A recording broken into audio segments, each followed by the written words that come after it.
Bonjour à tous, bonjour à toutes et bienvenue dans ce premier webinaire d'une série de 3 qu'on va co-animer avec Vaughan Avocat et avec Expateo.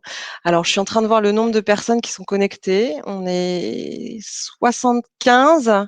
On attend une bonne centaine de personnes, donc je vous propose de patienter peut-être 1 ou 2 minutes juste avant qu'on commence et puis après on va enchaîner très vite.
Moi, je vous propose si ça va à tout le monde, je vous propose qu'on commence.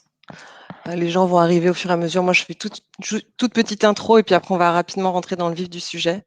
Donc, je disais, c'est le premier webinaire d'une série de 3 qu'on a le plaisir de co-animer avec Vaughan Avocat et Expateo.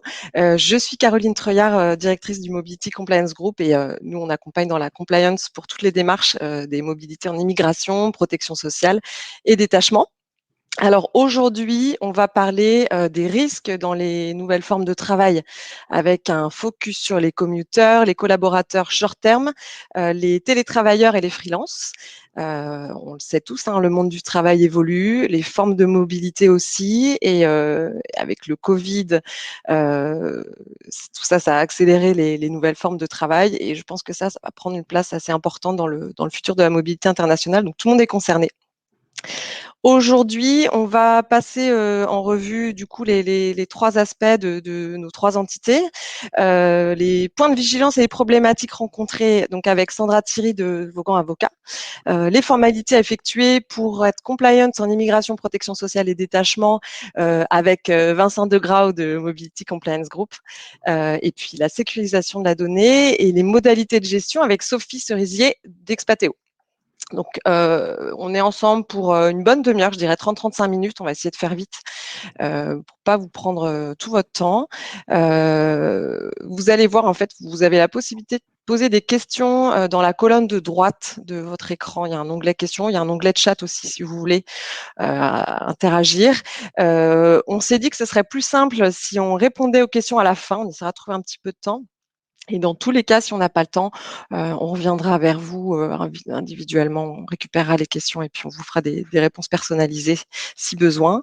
La petite particularité de ce webinaire, c'est qu'on va poster des sondages au fur et à mesure de la présentation, donc n'hésitez surtout pas à participer. Vos réponses sont confidentielles pour les autres participants. Voilà, je pense que j'ai tout dit avant qu'on rentre dans le vif du sujet. Alors, j'ai vu que tout le monde avait mis des petits bonjours dans le chat. Voilà, mettez juste un pouce pour me confirmer que tout fonctionne, que vous m'entendez bien, que vous voyez bien la présentation.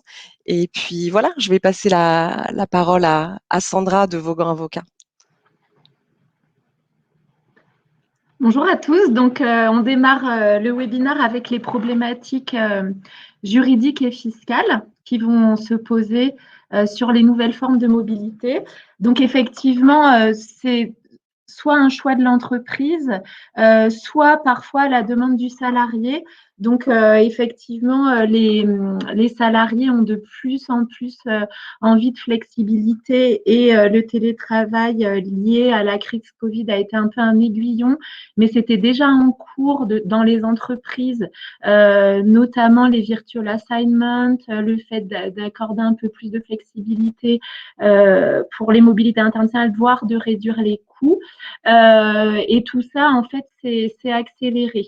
Mais il y a des problématiques certaines et donc c'est pas aussi simple que d'accepter la flexibilité. Dès lors qu'on parle d'international, il faut connaître les problématiques liées, les risques liés et donc les encadrer. Donc, s'agissant des nouvelles formes de mobilité et des situations qui peuvent se présenter, on peut avoir donc le télétravail à l'international. Donc, typiquement, un salarié qui travaille depuis un domicile à l'étranger. Donc, il est sur un contrat avec un employeur du pays A, paye du pays A, mais il travaillera dans le pays B. Donc, par exemple, un suivi de conjoint expatrié, si c'est à sa demande.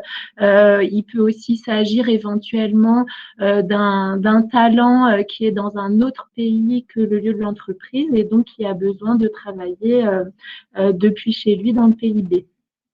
Work from anywhere, donc c'est un peu le même concept, sauf que il n'y a pas de la personne en fait travaille de n'importe quel pays où c'est pas le porte. Donc récemment, j'ai eu la demande, par exemple, pour des personnes qui souhaitent télétravailler 1 mois ou 2 mois collés à leurs vacances. On peut avoir des cas de soutien familial avec des parents, par exemple, âgés à l'étranger. Les virtual assignments, donc ce sont tous les cas où vous allez avoir une personne qui est dans un temps normal, une époque ancienne, aurait été un LTA, donc un expatrié ou un détaché longue durée, dans un pays avec un package, la paye du pays, etc., mais qui finalement va pouvoir faire cette mobilité de façon virtuelle, c'est-à-dire qu'il travaille bien pour le compte de l'autre entité, mais sans mouvement lié. Il peut aussi s'agir de recrutements internationaux où finalement, pour une durée temporaire, la personne est affectée, par exemple, à un projet siège, alors qu'elle est recrutée dans une entité, par exemple, située aux USA. Donc, j'ai eu le cas, par exemple, d'un directeur très pointu, très spécialiste qui commençait par une mission de 1 an, 100% pour la France, mais tout en restant aux USA. Donc, dans les autres cas de mobilité, vous avez donc les commuteurs. Donc, les commuteurs, ce sont les personnes qui vont bouger régulièrement. Donc, ça peut être hebdomadaire, ça peut être toutes les 2 semaines, ça peut même être journalier. Mais donc, les personnes vont bouger entre un lieu d'implantation et un lieu de travail. Donc, ça peut être de façon temporaire sur une mission, ça peut être de façon complètement permanente, ça peut être lié à des contraintes familiales souvent.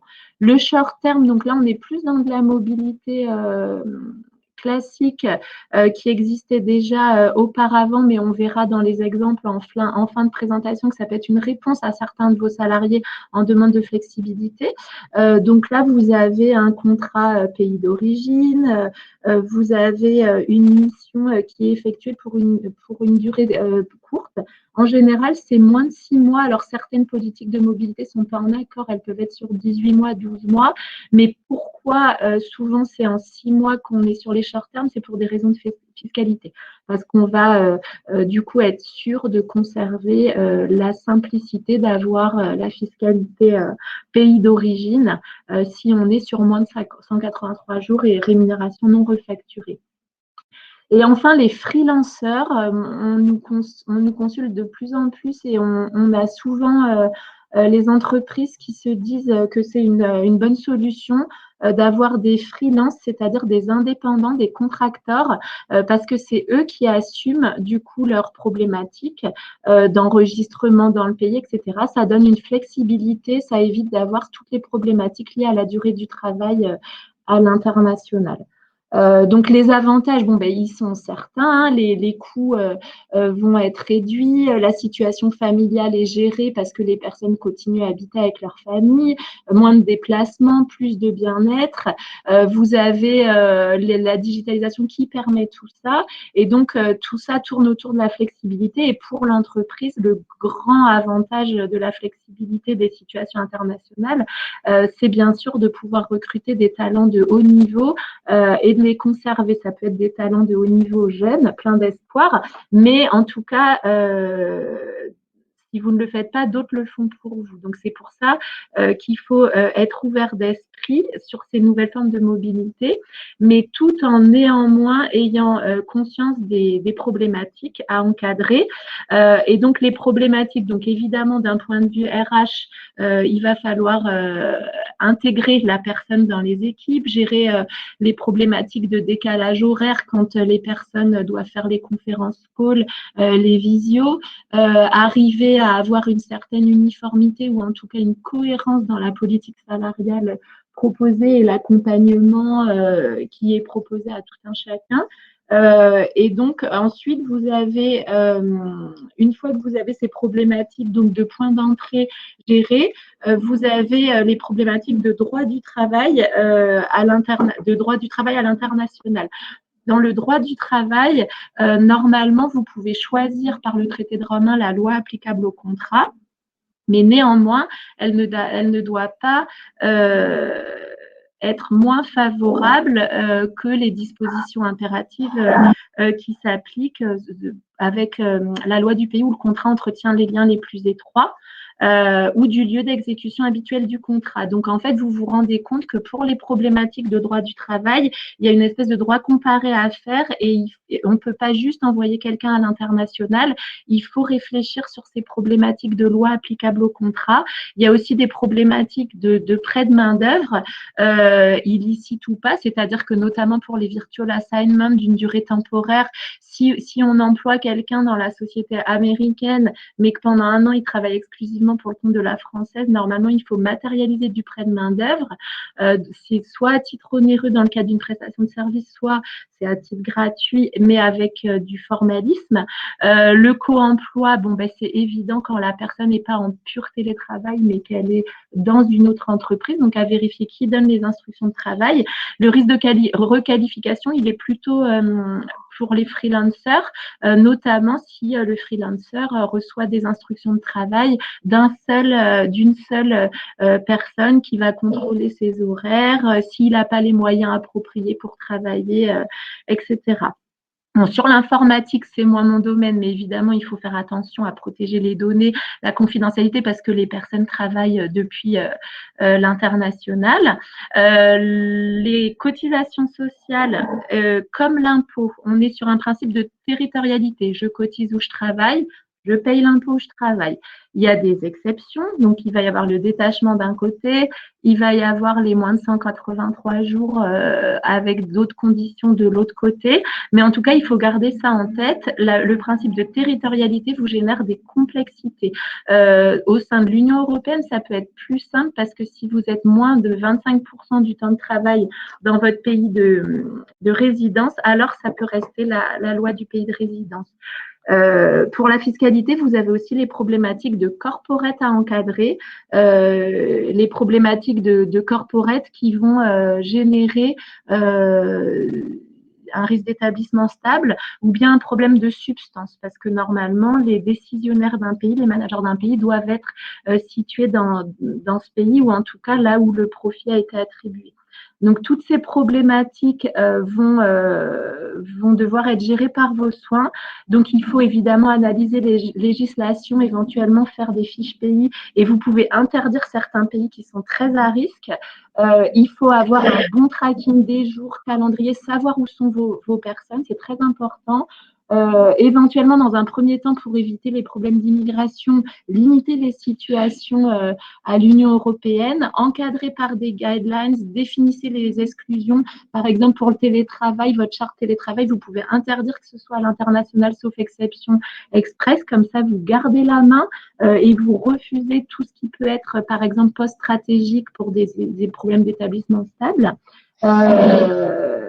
les process d'acceptation d'informations. Interrogez bien vos juristes et vos financiers, que ce soit pas que RH, parce que c'est toutes les problématiques qui sont concernées. Et ensuite, il faut aussi informer des risques. Il faut être assez transparent pour que les personnes n'aient pas l'impression que vous soyez non flexible. Donc, tout ça est très important à encadrer.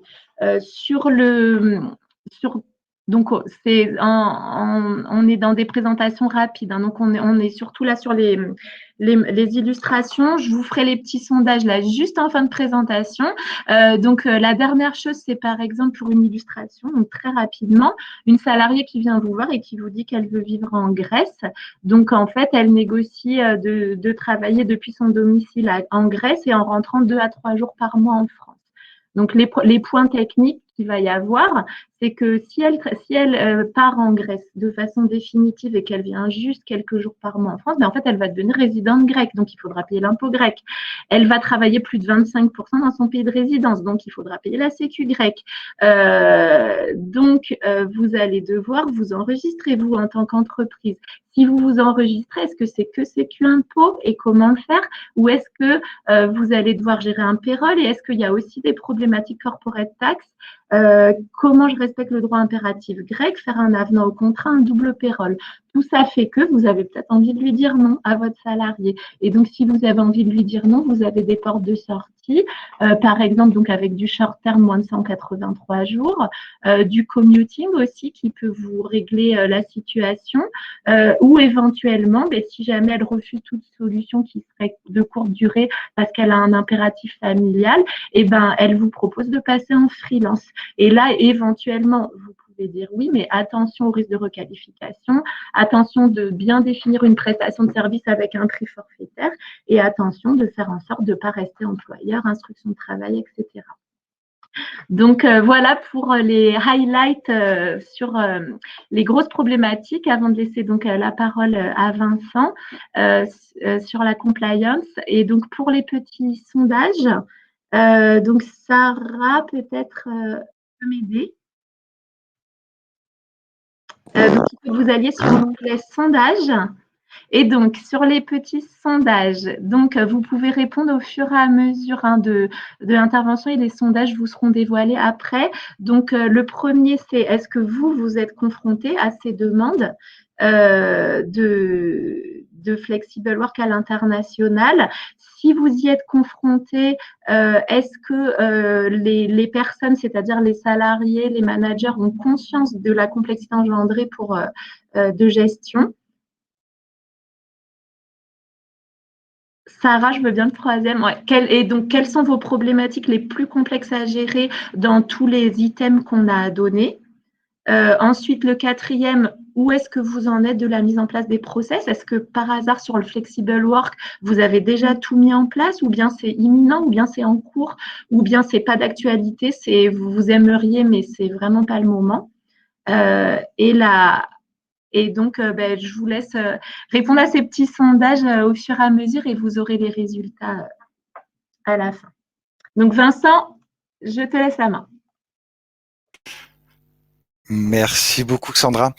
Alors, on va parler de formalités administratives qui sont, on va dire, un peu au cœur de la compliance. Une fois, comme a dit Sandra, qu'on a déterminé quel mode de travail on a utilisé, on a forcément des formalités à accomplir.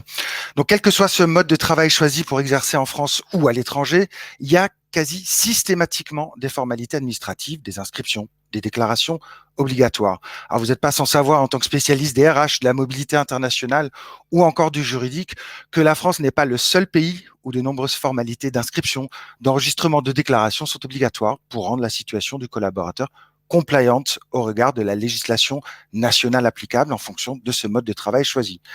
Ces formalités doivent permettre d'assurer plusieurs choses. Je complète ce qu'a dit Sandra. Assurer une couverture sociale aux collaborateurs via un certificate of coverage, un certificat de détachement sécurité sociale, un certificat A1 au sein de l'Union européenne ou encore par le biais d'une inscription locale. La protection sociale du collaborateur est quasi systématiquement une priorité dans le cadre de chaque mobilité internationale et quel que soit le mode du travail, nouvelle formule qui aurait été choisie. Il est en effet reconnu depuis de nombreuses années que la protection sociale est une condition vraiment sine qua non pour une mobilité compliant. Il faut rajouter à ça des déclarations relatives à l'immigration. Par exemple, l'obtention d'un titre de séjour. Nous reviendrons sur ce point un tout petit peu plus loin en matière d'immigration. On imagine bien que la situation régulière dans un pays d'accueil est un point primordial pour une collaboration réussie. Autant éviter l'emploi d'un salarié en situation irrégulière, sans titre de séjour. Et ces situations peuvent rapidement échapper à la vigilance du donneur d'ordre que vous risquez d'être. Par exemple, dans le cadre de la prestation de services international, on peut prendre cet exemple avec un indépendant ou ceux qui viendraient en court séjour et qui seraient dispensés de visa pour 90 jours, un Américain, puis qui se maintiennent au-delà des 3 mois en raison de la reconduction du contrat initial, situation dans laquelle vous, donneur d'ordre, aurez vite fait d'oublier vos obligations de vérification de compliance en matière de régularité au séjour. Il est en France, il doit être en situation régulière, c'est quelque chose qui revient assez souvent. Il y a également les déclarations relatives au travail. C'est par exemple le cas dans le détachement ou des autorisations de travail préalables. Parce qu'en effet, certaines professions nécessitent une autorisation de travail au préalable. D'autres non, puisque certains visas ou cartes de séjour autorisent à travailler en France. Alors, il faut une étude vraiment au cas par cas, tant pour une mobilité vers la France que pour la mobilité vers l'étranger. Obtenir un visa pour un autre pays ne signifie pas systématiquement autorisation de travail sur le territoire choisi. Là aussi, il y aura peut-être des formulaires à remplir et des demandes à faire. Il faut y rajouter les éventuelles déclarations spécifiques. On peut prendre l'exemple de la déclaration préalable de détachement dans les pays de l'Union européenne. Enfin, et là je fais que compléter ce qu'a dit Sandra et ce qu'elle nous a plutôt expliqué, et il faut assurer les déclarations fiscales. Qu'en est-il de la résidence fiscale, des déclarations annuelles? Là aussi, il y aura du papier, de la paperasse à faire. Il peut y avoir des répercussions fortes sur la fiscalité, autant pour la personne qui exerce que pour l'établissement dont elle dépend. Sandra nous l'a dit. La slide suivante, s'il vous plaît. Merci. Alors, tous les spécialistes vous le diront, vous savez très vraisemblablement déjà, dans le cadre des formalités administratives à accomplir, il faut tenir compte de principaux obstacles. Alors, une fois le statut déterminé, avec Sandra, reste la difficulté d'identification de la formalité à accomplir. Alors, celles-ci se font-elles via un site internet, via un partenaire local implanté dans le pays d'exécution de la mission? Quelle sera la qualité du service rendu? Qui s'en charge? Est-ce que c'est vous, ressources humaines, service juridique, la mobilité internationale? Il faut bien déterminer qui va faire le suivi de ce dossier. Je cite ici quelques exemples de principales barrières liées aux formalités administratives. La barrière de la langue, ça paraît un peu bête, mais on est parfois dans l'interculturel et d'un pays à un autre, ça peut être compliqué pour remplir les formulaires et les déclarations, voire tout simplement pour comprendre la législation en vigueur et applicable au cas d'espèce. La durée du process administratif doit être prise en compte, qui va varier d'un pays à un autre et qui doivent impérativement être pris en compte pour pouvoir déterminer la date de début exacte de la mission. Alors, je l'ai déjà indiqué. Alors là, j'insiste un petit peu sur la connaissance de la législation locale. La mission s'exerce sur un statut de détachement, d'expatriation, de télétravail, avec ou sans marché du travail local. Il y a sans doute des lois de police applicables dans le pays d'accueil qui nécessitent des formalités administratives, à l'instar de ce qui est fait en Israël pour le télétravail ou en France pour le détachement, le fameux noyau dur de règles de droit du travail applicables à la mission. Alors là, sous peine d'être pris sans le savoir dans une activité illégale, d'être accusé de fraude par dissimulation d'activité, de travail illégal sans titre de travail. Des cas de télétravail sont réels dans un autre pays, c'est arrivé. Alors n'oubliez pas qu'à défaut de réglementation claire en matière de nouveaux modes de travail, il faut faire très attention aux situations et gare au contrôle dans le pays d'exécution du contrat. Une autre barrière administrative peut concerner la domiciliation de l'entreprise avec des formalités d'inscription. L'entreprise qui accepte certains modes de travail comme le commuting, le télétravail, le détachement dans le cadre d'une prestation de service peut voir sa responsabilité engagée en matière de formalisme dans le pays d'exécution de la mission. Alors, est-ce qu'elle doit s'inscrire à l'équivalent du registre du commerce et des sociétés? Il y aura forcément un formulaire à remplir. Doit-elle payer des charges auprès de l'URSSAF local dans le pays? Le lieu d'exécution peut... Voilà, on a parlé tout à l'heure, Sandra a parlé d'établissements habituels, stables, continus. Il va falloir bien le déterminer en avance parce que sans savoir, on peut se retrouver dans une situation de non-compliance. Enfin, il faut prendre en compte les contrôles par les autorités du travail dans le pays d'exécution, notamment en matière de formalisme et de documents à pouvoir montrer. Je l'indiquais, les contrôles sont possibles dans chaque pays. Pour la France, la direction générale du travail du ministère du Travail a dernièrement annoncé qu'elle procédera à des contrôles à domicile pour les télétravailleurs. Alors, sous condition qu'ils aient été au courant de ce mode de travail. Quid du, ce qu'on voit tout le temps en ce moment, je pars aux Canaries pendant un mois dans une location de vacances, j'y télétravaille et mon employeur, mon chef de projet a dit oui. C'est pas parfaitement compliant non plus. Alors, slide numéro 3. mon slide numéro 3, Sandra, s'il te plaît. Je peux vous proposer 2 petits focus. Celui est lié aux formalités d'immigration et celle du business traveler. Si on prend l'exemple rapidement des formalités liées à l'immigration, on doit noter que le salarié en France, ou qui se rend à l'étranger, hein, en France ou à l'étranger dans le cadre de cette nouvelle forme de travail, devra être titulaire d'un titre de séjour approprié. Ça se formalisera forcément par l'obtention éventuellement d'un visa, d'une autorisation de travail, puis dans le cadre d'un long séjour, d'une carte de séjour. Alors les obstacles à prendre en compte pour la gestion RH de ces nouvelles modalités de travail, ça va être la difficulté dans le montage du dossier, les nombreuses pièces à fournir, des procédures qui changent d'un pays à un autre, format papier ou en ligne. On va prendre l'exemple du travail en France avec accès au marché du travail. La longueur des procédures est un élément essentiel à prendre en compte si on veut être totalement compliant. On a par exemple une première partie en France avec une demande d'autorisation de travail, une seconde partie, une fois le dossier constitué, qui partira au consulat pour la demande de visa. Et enfin, dans un long séjour, la troisième partie à nouveau en France, avec une demande de carte de séjour après la première année, par exemple, auprès de la préfecture. Avant, c'était papier, maintenant en ligne, sur pas mal de catégories. Alors, ceci se traduit par une procédure longue, puisque plusieurs mois, qu'il faut les prendre en compte, peuvent s'écouler entre le moment du choix de la modalité du travail, le temps de faire toutes les formalités administratives, remplir tous les formulaires, demander les autorisations, et puis le réel début de la mission qui peut être beaucoup, beaucoup plus tard. Alors, dans la slide suivante, en ce qui concerne la formalité déclarative, on va faire un tout petit focus très rapide sur le statut du business traveler, le voyage d'affaires. Celui-ci est particulièrement significatif et matière à confusion d'un pays à un autre en ce qui concerne les formalités. La question qui revient tout le temps, c'est de déterminer si ce business trip doit être soumis à la réglementation sur le détachement. Alors, on y retrouve à nouveau nos points de vigilance. Quelles sont mes obligations, mes risques pour l'entreprise, pour le salarié? Alors, il y a souvent un dévoiement des procédures sans le savoir. On entend souvent, le business trip ne nécessite aucune déclaration préalable. C'est une phrase qui revient souvent, alors même que des thématiques de sécurité sociale, d'immigration et de travail peuvent leur être applicables. C'est le cas pour la France. Mais c'est différent d'un pays à un autre, d'où l'importance de se renseigner. On remarque d'ailleurs l'émergence d'un nouveau spécialiste dans les entreprises qui va être le Mobility Compliance Manager. C'est souvent l'ancien Travel Manager du service voyage, ce qui montre bien l'importance d'être assisté de spécialistes qui ont des connaissances en la matière et dont nous traitons aujourd'hui et qui émergent de plus en plus car ce métier est vraiment en train de changer au sein de l'entreprise. Moi, je prends même un sous-exemple, un sous-focus, si je puis dire, à propos des indépendants, du freelance. Imaginons le statut du freelance qui a sa société lui-même à l'étranger et qui vient prester en France. Par exemple, on a en France le système de la micro-entreprise. Pourquoi dans d'autres pays ça n'existerait pas, hein? Auto-entrepreneur. Quel sera son statut en immigration s'il vient prester sur une longue période en France? Quelle sera sa fiscalité personnelle? Sandra nous en parlait tout à l'heure, faire très attention. La fiscalité de l'entreprise. Encore une fois, le droit du travail applicable, court, longue durée, ça va être, on se rend pas compte quand on signe avec ces personnes-là qu'il y a beaucoup de vérifications à faire et eux-mêmes sont soumis à des difficultés.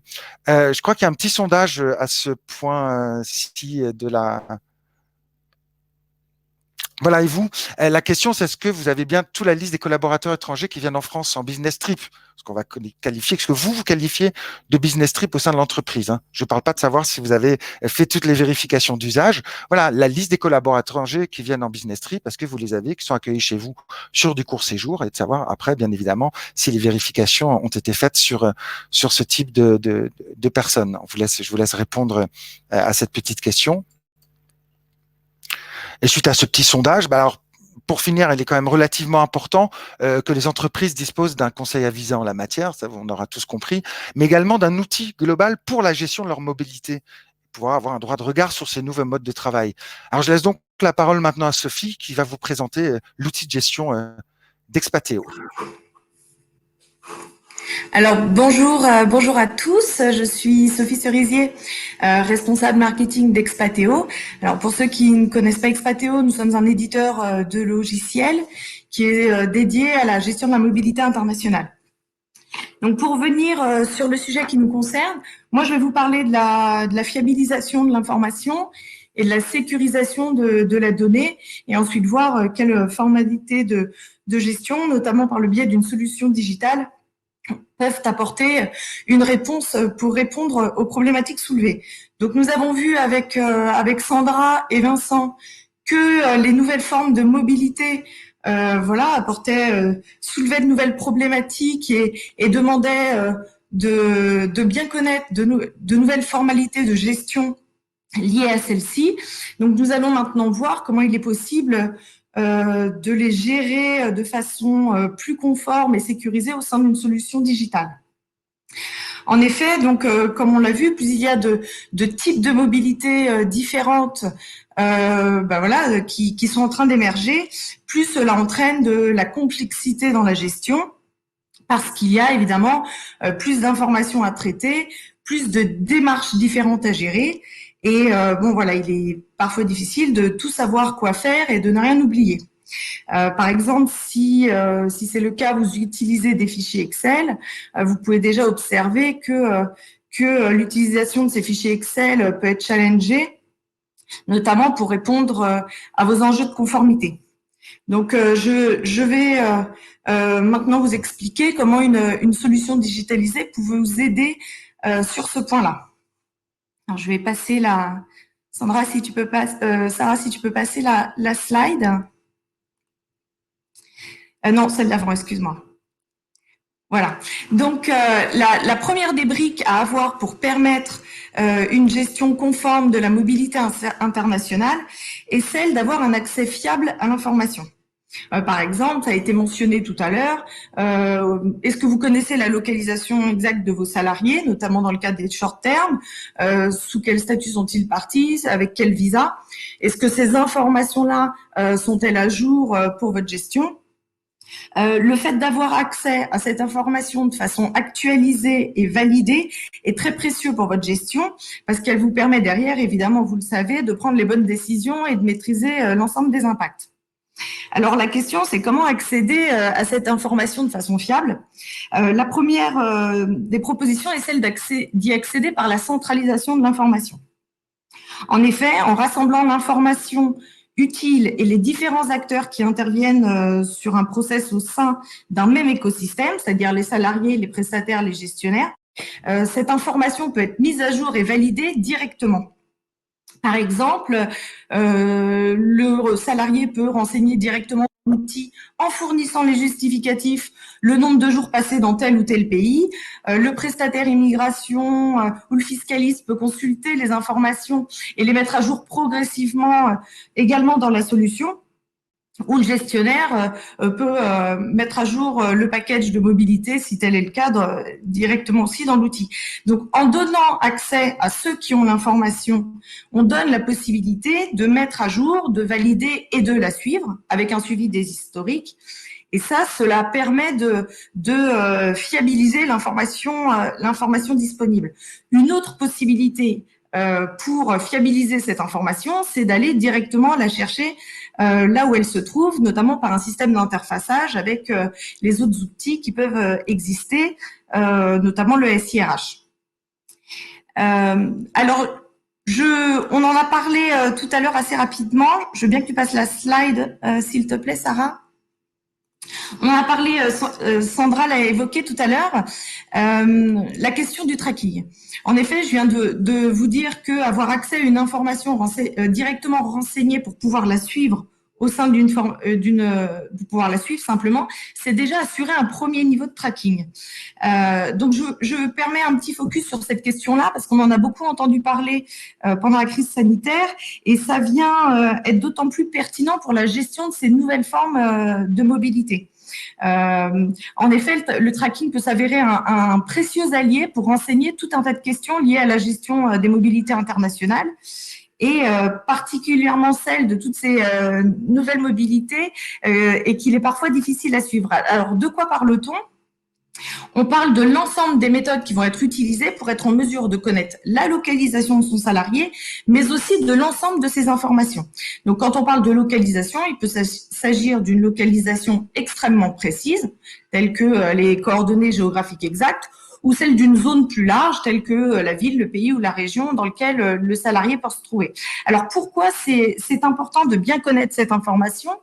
Le tracking d'informations, il est très important pour les équipes de mobilité internationale pour pouvoir agir sur les situations et gérer un nombre important d'impacts. Donc, Sandra en a parlé tout à l'heure concernant les impacts fiscaux. Par exemple, sur la question des missionnaires, en fonction du nombre de jours passés dans tel ou tel pays, dans son pays d'accueil, les impacts ne seront pas les mêmes. Un outil de tracking de l'information peut vous aider à répondre à cette problématique. Alors juste un petit éclairage, il ne faut pas confondre tracking de l'information et la géolocalisation, qui n'en est qu'une des formes. Et la géolocalisation, petit point de vigilance, est très très encadrée par le RGPD en tant que pratique très intrusive. Donc il existe différentes façons de traquer la localisation. Ça peut partir, je ne vais pas les lister tous, mais ça peut partir du déclaratif jusqu'à l'utilisation d'une application dédiée directement. Alors, prochaine slide, s'il te plaît. Merci, Sarah. Donc, on a vu comment une solution digitale permet, par la fiabilisation de l'information, de répondre à vos enjeux de conformité et en intégrant notamment la gestion de l'ensemble des types de mobilité internationale. Elle permet aussi de répondre à vos enjeux de sécurisation de l'information. Ça a été cité également tout à l'heure, la question de la protection des données personnelles. En effet, la gestion de la mobilité internationale est assez sensible sur ce point-là, parce que vous manipulez tout un tas de données personnelles. Et cette pratique la question de la sécurisation des données personnelles est très encadrée. Et nous, dans la pratique, on a déjà pu observer que la sécurisation de ces données-là était pas toujours bien garantie. Donc, dans le cadre d'une solution digitalisée, la gestion des données personnelles dans un environnement sécurisé, c'est une obligation légale. Donc, qu'est-ce qu'on entend par sécurisation de l'info? On entend un processus qui vise à protéger les données contre l'accès, l'utilisation, la diffusion, la destruction et la modification non autorisée. Donc, cette sécurisation de l'info, elle est encadrée dans le RGPD par l'article 32 qui prévoit la nécessité de garantir un niveau de sécurité adapté aux risques numériques. Donc, à titre d'exemple, chez Expateo, on a désigné un DPO qui est chargé de traduire les dispositions du RGPD au sein de nos solutions digitales. Et concernant la sécurité des données, on a mis en place un chiffrement des données personnelles traitées. Et ces données sont stockées en France sur des serveurs dédiés. Et nous mettons également en œuvre une procédure de sauvegarde redondante. L'ensemble de ces mesures, notamment, nous permet de travailler avec des acteurs du secteur défense. Et nous sommes en cours de certification ISO 27001. Donc, pour illustrer ça, je vais faire très très très rapidement vous montrer comment ça peut être mis en œuvre dans un outil. Donc, je vais vous partager mon écran pour vous montrer la solution Expateo. Pour rappel, cette solution Expateo, c'est une version paramétrée pour les besoins d'une démo. Elle est chez le client livrée de façon paramétrée et selon ses propres process sur l'ensemble de ses mobilités. Donc, l'objectif de cette solution, c'est de centraliser l'information dans un environnement sécurisé et de rassembler tous les acteurs intervenant sur un dossier. Donc, on en a parlé, RH, Prestat et salariés, pour qu'ils partagent la même information et ainsi permettre un gain de temps et de conformité. Alors, je vais partager mon écran. Vous allez me dire si cela fonctionne. Hop. Sarah, est-ce que tu peux me dire si c'est bon parce que je ne vous vois plus du coup? Oui, d'accord, très bien. Donc voilà, vous arrivez sur le dashboard de la solution Expateo. Vous arrivez sur cette carte donc qui vous permet ce tracking dont on parlait tout à l'heure, c'est-à-dire déjà de savoir où sont localisés vos salariés. Dans la solution Expateo, cette localisation se fait de façon déclarative, soit parce que le salarié va renseigner sa destination par le biais de la solution salarié Expateo, soit parce que le RH va pouvoir renseigner cette localisation.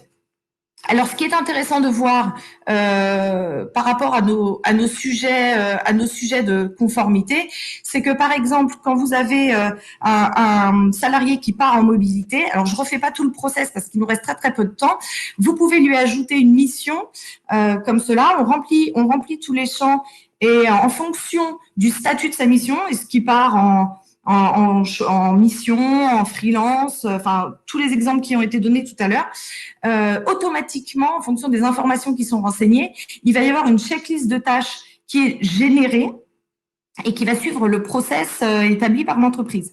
Donc, c'est intéressant pour vous, gestionnaire RH, c'est-à-dire qu'il ne vous n'avez plus besoin de connaître pas à pas l'ensemble des démarches qu'il va falloir effectuer, mais vous pourrez les intégrer directement dans la solution en fonction du statut de chacun des mobilités que vous avez intégrées dans votre politique. Donc au sein de cette checklist, vous avez la possibilité, enfin vous avez accès à des tâches. Et ces tâches, vous pouvez voir accès à un qui fait quoi, c'est-à-dire savoir qui la suit exactement. Donc vous pouvez ajouter des gens, permettre à des personnes extérieures, c'est-à-dire soit des prestataires, soit des collègues, d'avoir accès à cette tâche. Vous avez un descriptif de la tâche et une gestion de l'historique. Ceci vous permet de suivre exactement où en est la réalisation de cette tâche, d'avoir accès à la même information et d'avoir accès aussi à un système d'alerte et de rappel. Alors, très rapidement, au sein de la solution, comme nous gérons la data au sein d'Expateo, vous avez un système d'alerte et de rappel sur tous les éléments qui constituent qui constituent la conformité dans votre gestion de la mobilité internationale. C'est-à-dire la gestion documentaire, donc sur l'ensemble de vos documents, quand est-ce qu'ils arrivent à expiration ou pas, sur l'ensemble de la réalisation des tâches, sur les informations qui arrivent à échéance, il y a aussi un versionning des éléments qui sont inclus dans la solution. Donc vous avez cette possibilité-là de gérer votre conformité. Donc je parle pas de la question de l'efficacité parce qu'on a toute une automatisation des tâches qui sont à réaliser.